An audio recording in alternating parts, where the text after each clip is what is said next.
Hello students, मैं आपकी हिंदी की टीचर आदर्श शिक्षा निकेतन हाई स्कूल से। आज हम आपकी हिंदी में ग्रामर का लेसन नंबर 2 रिवीजन करेंगे।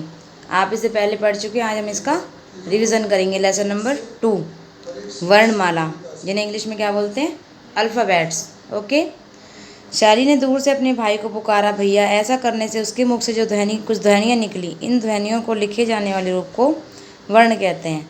यानी कि हम जब भी कोई भी कुछ भी बोलते हैं तो हमारे मुख से कुछ ध्वनियाँ निकलती हैं कुछ भी बोलने से। तो जो ध्वनियाँ निकलती हैं, उन ध्वनियों को जब हम लिखते हैं तो वो लिखे जाने वाला जो उनका रूप होता है उसे वर्ण कहते हैं। वर्ण को अक्षर भी कहा जाता है। क्या कहा जाता है वर्ण को? अक्षर। इस प्रकार ध्वनि चिन्ह को वर्ण या अक्षर कहते हैं। वर्णों के समूह को वर्णमाला कहते हैं। यानी कि जो मुंह से जो हमारे ध्वनि निकलती है, उस ध्वनि को तो वर्ण या अक्षर, जब उसे लिखते हैं तो लिखे जाने वाले रूप को वर्ण या अक्षर कहते हैं। और जो वर्ण का या अक्षर का समूह होता है उन्हें वर्णमाला कहते हैं। ठीक है बच्चों। जिस प्रकार एक फूल पिरोने से फूलमाला बनती है, उसी प्रकार सब वर्ण सजोने से वर्णमाला बनती है। यानी कि वर्णमाला में बहुत सारे वर्ण होते हैं। हिंदी की वर्णमाला में 2 प्रकार के वर्ण हैं। कितने प्रकार के? 2 प्रकार के। कौन कौन से? स्वर और व्यंजन। कौन कौन से वर्ण होते हैं? स्वर और व्यंजन। स्वर कितने हैं? 11। स्वर कितने होते हैं टोटल? 11। ए, आ, छोटी बड़ी, छोटा ऊ बड़ा ऊ, ऋषि, ए, ऐ, ओ, औ। ये 11 क्या होते हैं? स्वर होते हैं। ठीक है। और व्यंजन 35 होते हैं। कितने होते हैं व्यंजन? 35। कैसे लेके है तक। ठीक है। 11 स्वर होते हैं वर्णमाला में हिंदी में, और 35 व्यंजन होते हैं। ठीक है। कैसे लेके है तक व्यंजन, और ऐसे लेके औ तक स्वर। ठीक है बच्चों। नेक्स्ट आपका आता है, इनके अतिरिक्त हिंदी में अंग और अह का भी प्रयोग होता है। अंग और अह जो आपके बच जाते हैं उनका ही प्रयोग होता है, लेकिन ये न तो स्वर होते हैं और न ही व्यंजन। यानी कि ना तो ये स्वर होते हैं और ना ही व्यंजन होते हैं। इनके अतिरिक्त 4 संयुक्त व्यंजन भी हैं। इसके अतिरिक्त 4 संयुक्त व्यंजन होते हैं। कौन कौन से? छ, त्र, ग और श। कितने संयुक्त व्यंजन होते हैं? 4। कौन कौन से? छ, त्र, ग और श। यह भी जान लें, पहले हिंदी में 33 व्यंजन होते थे, लेकिन अब ड और ढ को भी वर्णमाला में शामिल कर लिया गया है। इस प्रकार इनकी संख्या 35 हो गई है।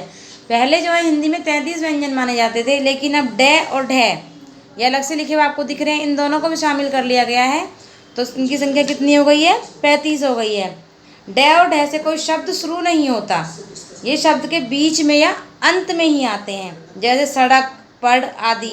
ड, न और न से भी कोई शब्द शुरू नहीं होता। यानी कि जो हमारी ये न, अण और अणे, ये तीनों हैं, इनसे भी कोई शब्द शुरू नहीं होता। जिस प्रकार से, त्र, ज्ञ और श संयुक्त व्यंजन है, इसी प्रकार कई अन्य संयुक्त व्यंजन भी हैं, और इनके बारे में हम आगे पढ़ेंगे। अब देखते हैं हमने जाना। बोलते समय हमारे मुख से कुछ ध्वनियाँ निकलती हैं। इन ध्वनियों के लिखे जाने वाले रूप को वर्ण कहते हैं। किसको कहते हैं? वर्ण। ध्वनियों के लिखे जाने वाले रूप को वर्ण कहते हैं। वर्णों के समूह को क्या कहते हैं? वर्णमाला। वर्ण कितने प्रकार के होते हैं हमने पढ़ा? वर्ण 2 प्रकार के होते हैं, स्वर और व्यंजन। अब उसमें से स्वर कितने होते हैं? स्वर कितने होते हैं? 11, और व्यंजन 35। वर्ण 2 प्रकार के होते हैं, स्वर और व्यंजन। स्वर जो है वो 11 और व्यंजन 35। वर्णमाला में शामिल न, ण, अण, ड और ढ से कोई शब्द शुरू नहीं होता, लेकिन ड और ढ को भी व्यंजन में रखा गया है। ठीक है। नेक्स्ट, अब इसके बाद आप देखते हैं क्वेश्चन आंसर्स।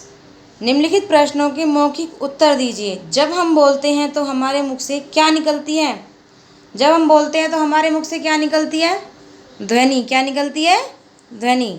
वर्ण का एक और नाम क्या है? अक्षर। क्या नाम है वर्ण का एक और? अक्षर।